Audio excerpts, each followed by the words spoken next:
Hello everyone, कैसे हैं आप लोग।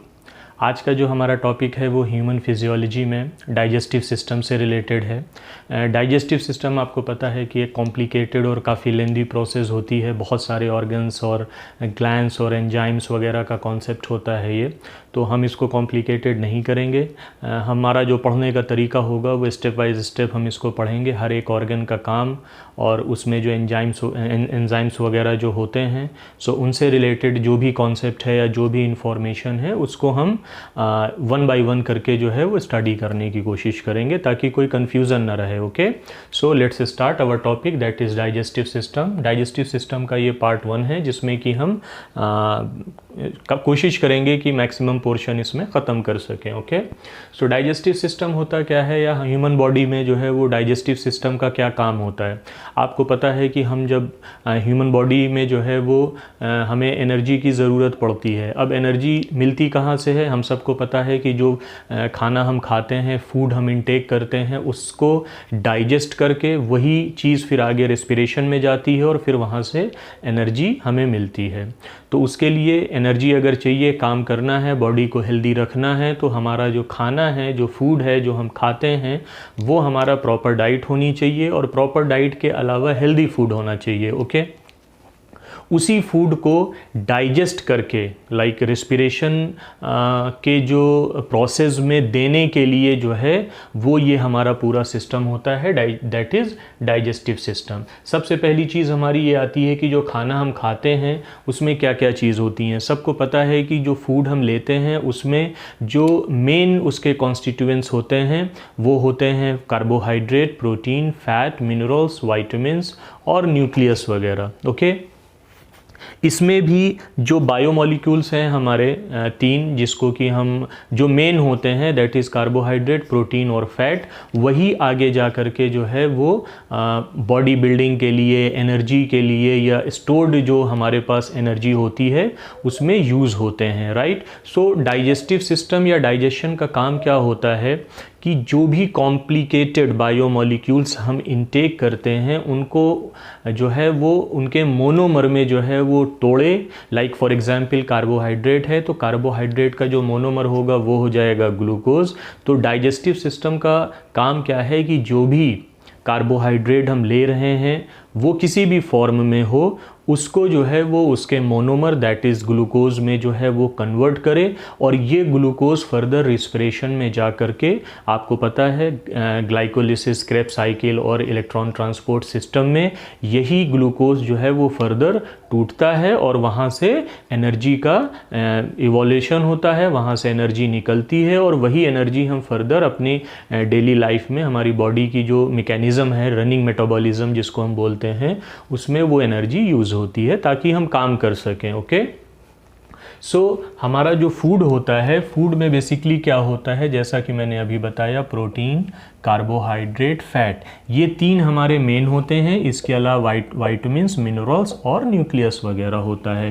प्रोटीन, कार्बोहाइड्रेट, फैट जो है ये हमारे बायोमॉलिक्यूल्स भी कहलाते हैं, जिनको कि हम न्यूट्रिशन के चैप्टर में सेपरेट पढ़ते हैं पूरा, चूँकि ये काफ़ी लेंदी टॉपिक है, बहुत सारे टाइप्स होते हैं, तो इसको हम वहाँ पे पढ़ेंगे। ओके, जैसा कि मैंने अभी बताया कि जो प्रोटीन होती हैं, आपको पता है प्रोटीन जो होती हैं वो बॉडी बिल्डिंग के काम आती हैं, मसल्स वगैरह इससे बनती हैं। कार्बोहाइड्रेट जो होता है ये फर्दर टूटता है किस में, ग्लूकोज में, और ये ग्लूकोज फर्दर किस में जाता है, रेस्पिरेशन में जाता है और वहाँ से फिर हमें क्या मिलती है, एनर्जी मिलती है।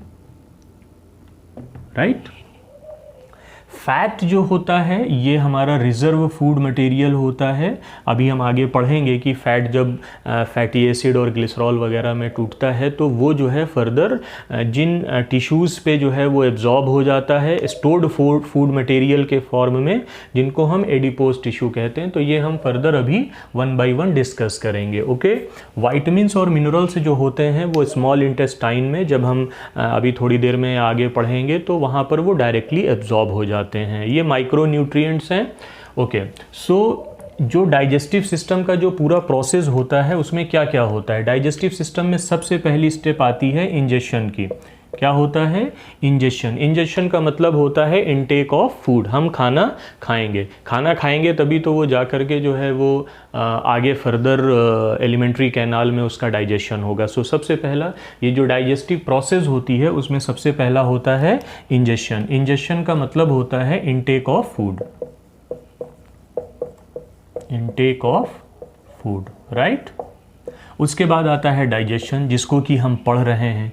डाइजेशन में क्या होता है, जितने भी ये कॉम्प्लेक्स हमारे पास जो है वो बायोमॉलिक्यूल्स हैं, ये मोनोमर में टूट जाते हैं, राइट। जैसा कि मैंने अभी एक बताया कि जैसे ग्लूकोज ये कार्बोहाइड्रेट होता है, ये ग्लूकोज में कन्वर्ट हो जाता है। फिर उसके बाद आता है प्रोसेस एब्जॉर्प्शन का। एब्जॉर्प्शन का मतलब क्या होता है, ये जितने भी मोनोमर में टूटा डाइजेशन के बाद जितने भी प्रोटीन, कार्बोहाइड्रेट, फैट होते हैं, ये अपने मोनोमर कॉन्स्टिट्यूएंट्स में टूट जाते हैं। ये मोनोमर का फिर क्या होता है, एब्जॉर्प्शन होता है। एब्जॉर्प्शन कहाँ होता है, वहीं स्मॉल इंटेस्टाइन, और जो बचा हुआ होता है वो लार्ज इंटेस्टाइन में, राइट। सो एब्जॉर्प्शन हो गया। यही जब एब्जॉर्प्शन हो जाता है तो यहाँ पर इसी एब्जॉर्प्शन के बाद फिर से ये ब्लड में आ जाता है एब्जॉर्प्शन के बाद, और ब्लड से कहाँ जाता है, ये जो है टिश्यूज़ में जाता है, या सेल्स आप कह लीजिए। वहाँ जा कर के फर्दर ये रिस्पिरेशन में इन्वॉल्व हो जाता है और हमें एनर्जी मिलती है। अब ये तो हमारा मतलब यहाँ पे जब एब्जॉर्प्शन हो जाता है, एब्जॉर्प्शन के बाद जो भी बचा वेस्ट, उसको हम क्या करते हैं, इजेक्शन कर देते हैं। मतलब जिसको एक्सक्रीटरी सिस्टम में हम पढ़ते हैं, हमारा चाहे वो यूरिन के फॉर्म में हो या कि जो है वो स्टूल के फॉर्म में हो, वो जो है हमारी बॉडी से बाहर हो जाता है। इस प्रोसेस को हम बोलते हैं इजेक्शन, ओके। तो टोटल जो डाइजेस्टिव सिस्टम होता है, इस सिस्टम में क्या क्या प्रोसेस होती हैं, इंजेक्शन, इनटेक ऑफ फूड जिसको बोलते हैं, डाइजेशन में क्या होता है, जितने भी कॉम्प्लेक्स बायोमॉलिक्यूल्स हैं हमारे, इंक्लूडिंग प्रोटीन, फैट और कार्बोहाइड्रेट, ये सब के सब जो हैं वो मोनोमर में कन्वर्ट होते हैं। और वो मोनोमर जो जब कन्वर्ट होता है तो इसी प्रोसेस को हम बोलते हैं डाइजेशन। ये मोनोमर फर्दर जो है वो ब्लड में एब्जॉर्ब हो जाता है। ब्लड में जब एब्जॉर्ब होगा तो वो टिश्यूज़ या सेल्स पे जाएगा, और सेल्स से वो रिस्पिरेशन में यूज़ होकर के आपको एनर्जी दे देगा। इसके अलावा जो भी हमारा वेस्ट बचता है, इसको हम बॉडी से बाहर कर देते हैं, और इस प्रोसेस को हम बोलते हैं इजेक्शन, ओके। तो ये तो एक कॉमन सी इंफॉर्मेशन हो गई। अब हम अपना शुरू करते हैं डाइजेस्टिव सिस्टम का, इस पार्ट से। पॉइंट नंबर 3 जो हमारा है ये वाला, डाइजेस्टिव सिस्टम। डाइजेस्टिव सिस्टम जो होता है, चूँकि ये सिस्टम क्यों कहलाता है, आपको पता है कि बॉडी के अंदर जितनी भी फिजियोलॉजिकल या एक्टिविटीज़ होती हैं वो एक सिस्टम के तहत काम करती हैं। कोई भी जो है वो फिजियोलॉजी में आप देख लीजिए, चाहे वो डाइजेस्टिव सिस्टम हो, एक्सक्रीटरी सिस्टम हो, नर्वस सिस्टम हो, स्केलेटल सिस्टम हो, तो ये सारे के सारे जो फिजियोलॉजिकल एक्टिविटीज़ हमारे पास हैं, ये एक सिस्टम के तहत काम करती हैं। सिस्टम का मतलब ये होता है कि इसमें बहुत सारे ऑर्गन्स आपस में मिल करके एक काम को करते हैं, उसी को हम, तभी हमारी बॉडी जो है वो प्रॉपर फंक्शन करती है, ओके। सो डाइजेस्टिव सिस्टम अगर आपको पढ़ना है तो डाइजेस्टिव सिस्टम में बेसिकली 2 पार्ट्स होते हैं। इनको हम अगर समझें ईजी लैंग्वेज में तो हम इस तरीके से इसको कर सकते हैं कि टोटल जो हमारा डाइजेस्टिव सिस्टम है उसको हमने 2 पार्ट में डिवाइड कर दिया, राइट। पार्ट नंबर 1 और पार्ट नंबर 2, ये सब के सब आपस में मिल करके जो है वो काम करते हैं, तब जा कर के हमारा डाइजेस्टिव सिस्टम जो है वो प्रॉपर फंक्शन में आता है। सबसे पहला डाइजेस्टिव सिस्टम में अगर आपको पढ़ना है तो मेन चीज़ जो है वो है हमारी एलिमेंट्री कैनाल। आपको पता है एलिमेंट्री कैनाल जो होता है स्टार्ट्स फ्रॉम माउथ और एंड्स विद एनस, ओके, जहाँ से आप अपना वेस्ट जो है वो बॉडी के बाहर करते हैं। तो एलिमेंट्री कैनाल जो है वो एक कंप्लीट ऑर्गन है, और इसके अंदर जो है कई पार्ट्स होते हैं जिसको कि हमने 1 बाय 1 चेक करना है। तो एलिमेंट्री कैनाल में क्या होता है, इसमें सारे के सारे ऑर्गन्स होते हैं। Alimentary canal starting from mouth और एंड्स विद एनस, राइट। ये टोटल जो इसकी लेंथ होती है 8 to 10 मीटर के करीब होती है, 8 to 10 मीटर के करीब होती है, जिसमें सबसे पहला हमारे पास माउथ आता है। माउथ के पास ये हमारा माउथ कैविटी है, माउथ, ओरल कैविटी कुछ भी बोल लीजिए, बकल कैविटी भी बोलते हैं। तो माउथ कैविटी हो गया, माउथ कैविटी के बाद ओइसोफेगस हो गया, ओइसोफेगस ये जो एक कॉमन पैसेज होता है from here up to stomach. Oesophagus के बाद हमारे पास स्टमक आता है, स्टमक के पास ही हमारा लीवर और पैनक्रियाज वगैरह, गाल ब्लैडर वगैरह वो जो है वो मौजूद होता है। और स्टमक जहाँ पे एंड होता है वहाँ से स्मॉल इंटेस्टाइन शुरू होती है, स्मॉल इंटेस्टाइन ख़त्म होती है तो लार्ज इंटेस्टाइन आती है। लार्ज इंटेस्टाइन को कोलन भी बोलते हैं, ओके क्या बोलते हैं इसको, कोलन, इस तरीके से COLO। ओके, लार्ज इंटेस्टाइन जो होती है इसके बाद जो है वो फर्दर कहाँ पर, रेक्टम जहाँ पर आपका वेस्ट इकट्ठा होता है, और एनस, एनस के थ्रू वो जो है बाहर हो जाती है। तो ये हमारा एक एलिमेंट्री कैनाल है। एलिमेंट्री कैनाल में इस तरीके से आप स्क्रीन पे देख सकते हैं अपने टोटल एलिमेंट्री कैनाल में, starting from mouth, oesophagus, stomach, small intestine, उसके बाद लार्ज इंटेस्टाइन, फिर आता है एनस। ये तो हो गए ऑर्गन। अब डाइजेस्टिव सिस्टम में आपको पता है कि एंजाइम्स जो होते हैं उनकी एक्टिविटी के थ्रू हम अपने जो खाना हम खाते हैं उनको हम डाइजेस्ट करते हैं, ओके। सो इसमें जो दूसरा पार्ट आता है डाइजेस्टिव सिस्टम में वो होता है ग्लैंड्स का। ग्लैंड्स जो कि एंजाइम्स जो हैं वो सेक्रीट करती हैं, और ये एंजाइम्स जो हैं वो पर्टिकुलर फूड मटेरियल को जो है वो डाइजेस्ट करने में हेल्प करते हैं। सो कौन कौन सी ग्लैंड्स जो होती हैं वो होती है सबसे पहली सलाइवरी ग्लैंड्स। सलाइवरी ग्लैंड्स आपको पता है ये माउथ में होती है, जो हमारा मुंह होता है उसमें, इसको हिंदी में जो है वो लार भी बोलते हैं, लार ग्रंथि, लार ग्लैंड, इस तरीके से, ओके। ओइसोफेगस जो होता है, ओइसोफेगस में किसी तरीके का कोई डाइजेशन जो है वो नहीं होता है। ये एक पैसेज है जो कि माउथ में जो भी हमारा फूड है जिसको हम बोलस भी बोलते हैं, अभी मैं बताऊंगा, तो वहाँ पर जो है वो फिर उसको नीचे जो है वो स्टमक को पास करती है। तो ओइसोफेगस में किसी तरीके का कोई डाइजेशन नहीं होता है, वो सिंपली एक पैसेज है जो कि कनेक्ट करता है माउथ कैविटी और स्टमक को, ओके। उसके बाद आता है स्टमक हमारा। स्टमक में क्या होता है, स्टमक में निकलता है गैस्ट्रिक ग्लैंड। स्टमक में क्या होता है, स्टमक में होता है हमारा गैस्ट्रिक ग्लैंड। गैस्ट्रिक ग्लैंड जो होती हैं उनसे सेक्रीट होता है गैस्ट्रिक जूस, और गैस्ट्रिक जूस जो है वो बेसिकली प्रोटीन के, जो स्टमक में जो हमारा जो डाइजेशन होता है वो मेनली किसका होता है, प्रोटीन का होता है। यहीं पर जो है वो HCl का इन्वॉल्वमेंट होता है, जो कि जो भी खाना हम खाते हैं उसको बिल्कुल जो है वो क्या कर देता है, डाइजेस्ट कर देता है। जैसे खाने में कोई भी सॉलिड चीज़ होती है तो उसको ये HCl जो है वो डाइजेस्ट करता है। ये हम 1 बाय 1 पढ़ेंगे, जब स्टमक आएगा तो स्टमक में हम ये पूरी डिटेल पढ़ेंगे कि गैस्ट्रिक ग्लैंड्स क्या कौन सी हैं, HCl का सेक्रीशन कैसे जो है वो उसके स्टमक के पार्ट होते हैं, ये सब हम वहाँ डिस्कस करेंगे। और यहीं पर फिर आता है स्टमक के बाद आएगा हमारा स्मॉल इंटेस्टाइन। स्मॉल इंटेस्टाइन में 2 ओपनिंग होती हैं, दैट इज़ लीवर और पैनक्रियाज। लीवर और पैनक्रियाज की जो भी एंजाइम्स हमारे लीवर और पैनक्रियाज से निकलते हैं उनको हम कहाँ पे छोड़ते हैं, दैट इज़ स्मॉल इंटेस्टाइन। और लास्टली स्मॉल इंटेस्टाइन के अंदर ही सारा का सारा डाइजेशन हमारा कंप्लीट हो जाता है और एब्जॉर्प्शन यहाँ से शुरू हो जाता है, राइट।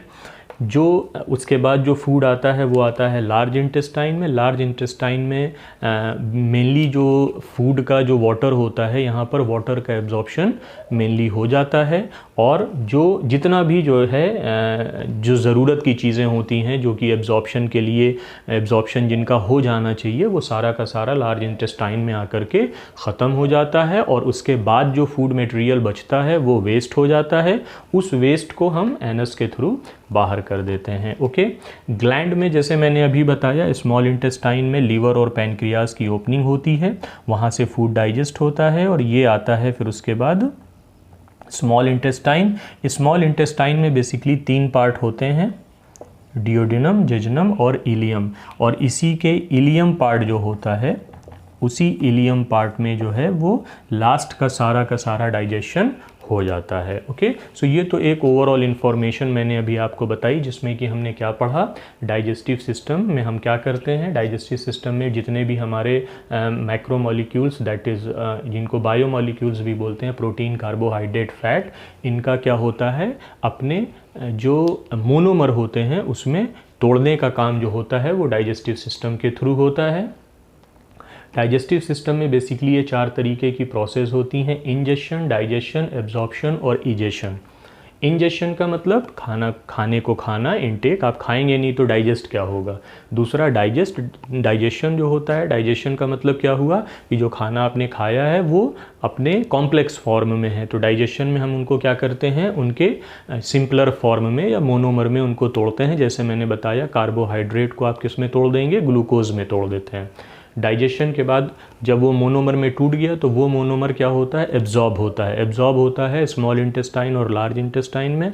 एब्जॉर्प्शन के बाद वो कहाँ जाता है, ब्लड में जाता है, और ब्लड से वो फिर टिश्यू और डिफरेंट सेल्स में जा कर के उसके बाद फिर उसका यूज़ होता है किसमें, रिस्पिरेशन में। और रिस्पिरेशन में वही 3 प्रोसेस जो मैंने अभी बताई, ग्लाइकोलिसिस, क्रेब्स साइकिल या साइट्रिक एसिड साइकिल जिसको बोलते हैं, और electron transport system.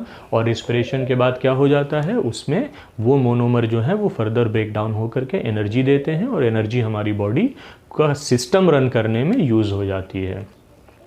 Digestive system का जो प्रोसेस होता है इसको हम 2 पार्ट में पढ़ते हैं। 2 चीज़ें ऐसी होती हैं जो कि मिल करके ये पूरा का पूरा सिस्टम चलाती हैं। पहला है एलिमेंट्री कैनाल और दूसरा है उस एलिमेंट्री कैनाल में पाई जाने वाली जो डिफरेंट ग्लैंड्स होती हैं। एलिमेंट्री कैनाल में क्या इन्वॉल्व होते हैं, ऑर्गन्स इन्वॉल्व होते हैं। ग्लैंड्स जो होती हैं वो एंजाइम सेक्रीट करती हैं जो कि उस फूड मटेरियल को जो है वो डाइजेस्ट करने में हेल्प करती हैं। Alimentary canal 8 to 10 metre long होती है, स्टार्टिंग फ्रॉम माउथ और एंड विद एनस। कौन कौन से इसमें पार्ट होते हैं, माउथ, उसके बाद ओइसोफेगस, उसके बाद stomach, small intestine, large intestine और एनस। ओके, ग्लैंड में जो है माउथ के अंदर कौन सी ग्लैंड होती है, सलाइवरी ग्लैंड होती है जो कि सलाइवा को सिक्रीट करती है। सलाइवा जो होता है उसका फंक्शन क्या होता है, या सलाइवरी ग्लैंड्स कितने तरीके की होती हैं, अभी हम इसको चेक करेंगे। ओके, उसके बाद ओइसोफेगस में किसी तरीके का कोई डाइजेशन नहीं होता है, कोई ग्लैंड वहाँ पर नहीं आती है। और उसके नीचे आएगा स्टमक। स्टमक में गैस्ट्रिक ग्लैंड्स पाई जाती हैं जो कि गैस्ट्रिक जूस का और HCl वगैरह जो है ये सब सिक्रीट होता है और आगे फर्दर डाइजेशन में हेल्प करता है। ये पहुंचेगा स्मॉल इंटेस्टाइन में। स्मॉल इंटेस्टाइन में लीवर और पैनक्रियाज के जो एंजाइम्स होते हैं उनका सेक्रीशन होता है और वहीं पर ये पूरा का पूरा डाइजेशन जो है वो कंप्लीट हो जाता है। स्मॉल इंटेस्टाइन में ही मैंने बताया जो स्मॉल इंटेस्टाइन का लास्ट पार्ट होता है दैट इज़ इलियम, वहाँ पर ये पूरा डाइजेशन जो है वो कंप्लीट हो जाता है। और जैसे ही वो चीज़ आती है कहाँ पर, लार्ज इंटेस्टाइन में, तो वाटर का एब्जॉर्प्शन हो जाता है। जैसे ही वाटर का एब्जॉर्प्शन ख़त्म होगा तो क्या हो जाता है, जो फूड जो बचता है वो वेस्ट हो जाता है, वो बिल्कुल वेस्ट है और उसको बॉडी से बाहर निकाल देते हैं थ्रू एनस। तो ये हमारा एक कॉन्सेप्ट आपको समझ में आया। अब हम इसको क्या करेंगे, इन्हीं चीज़ों को 1 by 1 जो है वो पढ़ने की कोशिश करेंगे, समझने की कोशिश करेंगे।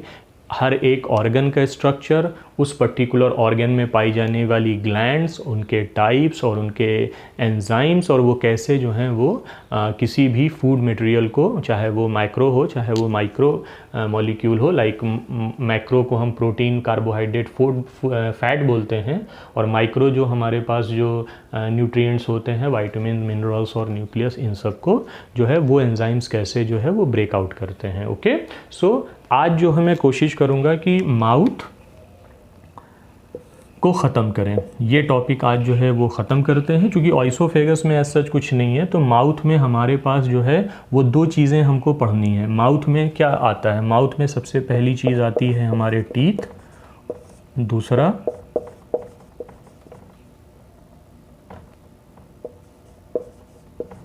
टंग और तीसरा सलाइवरी ग्लैंड।